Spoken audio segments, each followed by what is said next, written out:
Hi and welcome to Friday Footy Fix. I'm Chris Mitchell and with me today is Jake Burke, and we've got a mountain of topics to get through today, Burkey. We'll start with Daniel Bradshaw. Been a massive week for him. Obviously not going to play this year, but where can you see him lining up next year? Yeah, well obviously he's got the two brothers out in the district leagues here up on the border, Darren at Howlong and Matt at Dedarang Mount Beauty. You'd think those two would be the front runners at this stage, wouldn't you, Chris? Yeah, they're definitely the favourites at this stage. Unfortunately he's not going to play this year with his knee not holding up.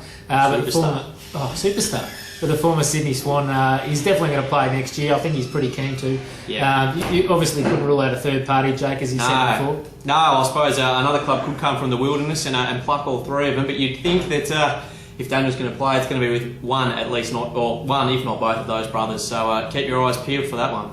Now another big gun we think might be coming back to the O&M, Craig Edney, obviously the Pigeon superstar. He's been overseas for a little while. Rennie's ruled him out this week.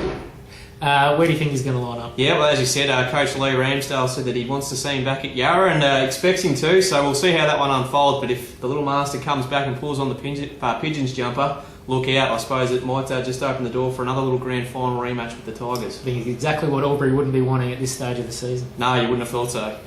Next one, Benny Hollands has been a big week for the boy. Yeah. He's been slapped with a one-match ban and been fined for umpire abuse during the week. You were at that game, Berkey. How did you see it? Yep, obviously, yeah, as you said, Benny has been slapped with the fine. I suppose learning the hard way, I suppose you can't make comment about umpires. Most coaches go through it, I guess. You learn in your first year, which he has done. He's obviously the playing group's learning, Ben's learning, and Ben will learn from that, I suppose, if we could use the word once again. But yeah, obviously you can't make comment on the umpires, and everyone will move on from there. Dean Harding filling in.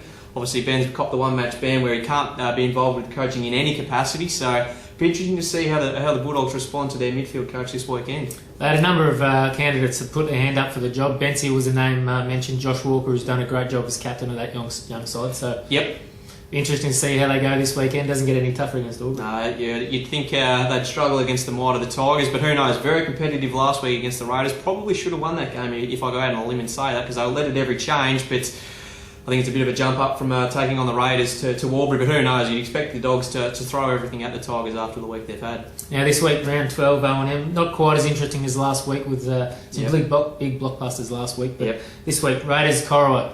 Going to be an interesting one at Raiders. Yep, Raiders obviously in the top 5 at the moment. Lost last time to the Roos though down at John Ford Oval, so it'll be interesting to see how they bounce. And your man, the chocolate man, how is he going? Tarusi, yeah, he's obviously struggled the last few weeks, but don't rule out a bag this week, Chris. I reckon he might be a chance, but Raiders will keep that spot in the 5, I think, at home. They won't make the same mistake as last time. We'll get the points here. We'll get the chocolate, so to speak. I think you might be right. Yarrawong was hosting Wangaratta. Wangaratta very unlucky against North Albury last week, going down by a point. Going to be a bit different at the JC Low Oval. Yeah, you'd think so. Obviously, Wang knocked off the Pigeons last time they played. A few different changes to the side. Obviously, Tyler Bonnet back in this week, which is great to see for the Pigeons fans. But I think down there, Yarra will get the job done. Wang still looking for that big scalp. Obviously, they took it up to Yarra last time and beat them, but struggled against both Albury and Lavington. So big game for the Magpies. Now, quickly get your tips. Myrtleford hosting North Albury. Yeah, close one. I'm going to go the Hoppers. What about you? Yeah, I'm going to have to go to the Hoppers. I saw the Saints last week against the Rovers. Very disappointing. Rovers hosting Lavington. Yeah, you'd think Lavy would bounce back with the win there. Yeah, I think it's hard to go past the Panthers at this stage of the Rovers season. Played well last week though, Chris.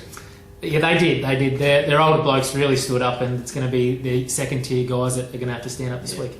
Last one on the Sunday, big one for Wodonga at Albury at the sports ground. How do you see this one panning out? But as we said earlier, I think Albury might just be a bit too strong.